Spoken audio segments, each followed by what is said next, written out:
Settled down in Britain, I thought I had left such horrors behind.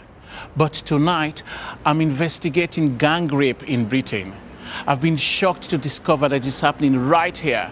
But what is even harder for me as an African is the evidence that we've uncovered, which indicates that a disproportionate number of these attacks are being carried out by black or mixed-race young men.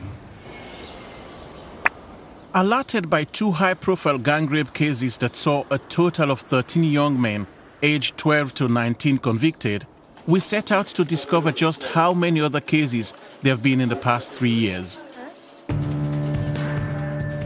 The Dispatches team contacted the Crown Prosecution Service and Association of Chief Police Officers, but neither had figures. So we approached all 51 police forces in Britain. Only half responded.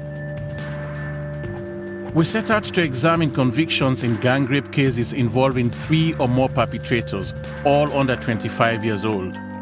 The team spent 4 months collating information on all the cases we could find by looking at news reports, court listings, speaking to journalists and barristers. We didn't find all the cases in Britain. These are just the ones we could track down. We only included cases where convictions were recorded. We verified this information with Crown Courts, the Court Service, and 80 barristers who specialize in rape cases. We tracked down cases involving 92 young people convicted of being involved in gang rape. 66 of those convicted were black or mixed race. 13 were white, and 13 came from other countries, including Afghanistan, Iraq, and Libya. The figure of 92 may seem small, but we have to remember these were men who were convicted of being involved in gang rape. And the fact that 66 of those 92 were black or mixed race is statistically significant. And I feel it's a fact we can't ignore. I've come to meet youth worker Sheldon Thomas in Brixton, South London, where he works with young people. Is this whole gang rape thing a black problem?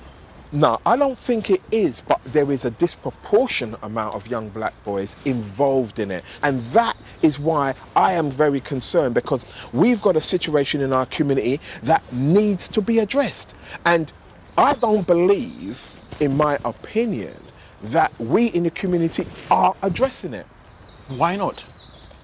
Many of us don't like to look in the mirror. The fact is, just like gang lifestyle and the violence that gangs bring, we didn't want to address it because we're too busy trying to blame somebody else for the problem.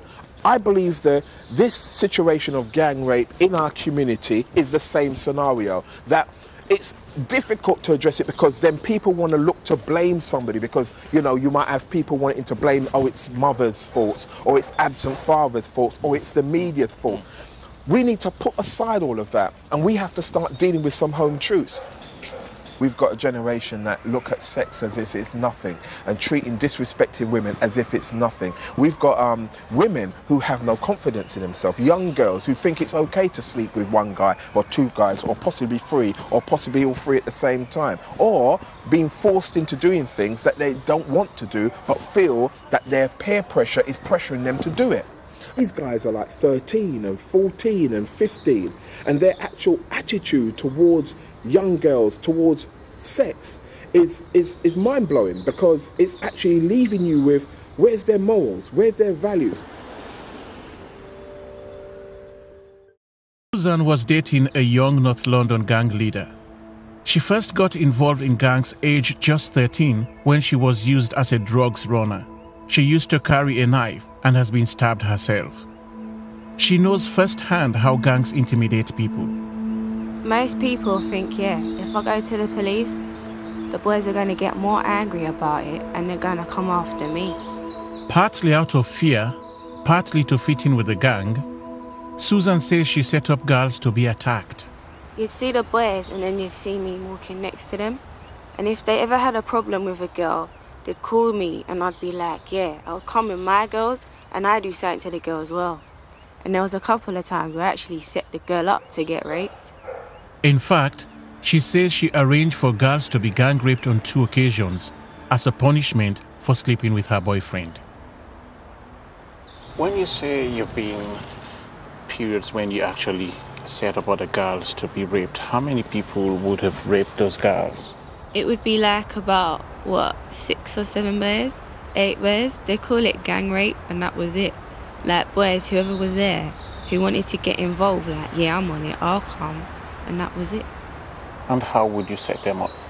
I'd say, like, I'd ring them, and then I'd keep everything cool and act like we're friends, and then I'd be like, oh, come with me, and then we'd be on my block, and I'll be, wait here for a second, say it was a park, wait here for a second, then I'll go and get the boys and say, yeah, she's in the park, and they'd come over, and then just do whatever they wanted. Women setting up women to be gang raped, groups of teenagers roaming estates, kidnapping a girl, dragging her through the streets and then raping her. It makes me wonder, what is it about this complete lack of respect for girls, and for some girls, complete lack of respect for themselves? And what is it about the culture within these gangs that would make anyone do such a thing? I want to understand the sexual attitudes of some young people in inner cities. So I've come to King's Cross in London to talk about sexual practices in general. These teenagers say it's common for boys to have a number of girls they can call on for sex, and that it's not unusual for a girl to have sex, particularly oral sex, with several young men at the same time. Obviously, like, if you deal with a girl and you don't take her serious, then, like, obviously you will bring people in it, and then every man will have a go. Like, but obviously the girl has to be like, obviously they ain't doing it, like, it's not a rape thing, but like obviously, like, if the girl some of the girls, like, they take it like that, innit? They don't really mind doing it. If she's willing to do stuff without being your girlfriend, then you just call her a link, innit? Just because it's someone you can just phone them and link up with them, and you can just do what you want to do with them, innit? What about emotion? What about respect? Oh? We don't take that into consideration. I grew up, really having respect for women, but what are you explaining here? What are you telling me? It's shocking. It just shows that you have no respect for girls. I do have respect for girls, but like, come on, like it's hard to explain that. You can't say that. If the girl don't respect herself, yeah, exactly. If the girl don't respect herself, how are you going to respect her? That's what I'm saying. That's how you have to do it. Is it true that the sort of girls that you're saying that don't respect themselves become the girls who, in some cases, boys pass around? Yeah, basically, it's like, it's a line-up, innit? A line-up? It's a circle where every man gets their piece of the pie. Hey, China. When you say line up this girl, and how many boys will you pass them around? Yeah, if you ask her, like, boom, like, what, is it just me, or can I bring my boys in, innit? Like, my brethrens, innit? If she says you could bring your brethrens, then you will find a location, you will find a bed, you will find a room, and you will leave her in the room, innit? Simple, like. Yeah. And, like, obviously, it's not a thing like we're kidnapping her, saying you can't go home. It's not like that. Whenever she's ready to go home, she can go. We don't really care, yeah. You hear about gang rapes. What do you think about guys who... Rape. Gang rapes? You see guys who rape here, on my life, yeah, I think they should all burn, because that's just disgusting. You can't force a girl to do something she don't want to do. I don't think it's always, it's like, the way it's portrayed, yeah, it's not always the boys' fault. Because, like, the girls, yeah, like, they'll do something, and then when people find out, they want to change up the story to make them look innocent when they're letting off. That don't make no sense. I don't like, you know what I don't like, yeah? I don't like girls, yeah? This is one set of girls I don't like, yeah?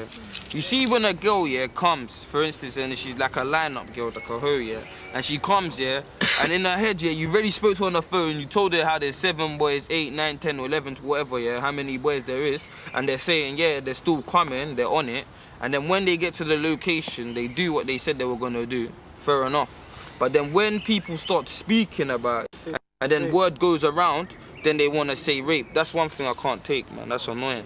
I ain't gonna lie, I know boys that have raped, yeah, but it's like, it's 50-50. I don't know what that's. Same here.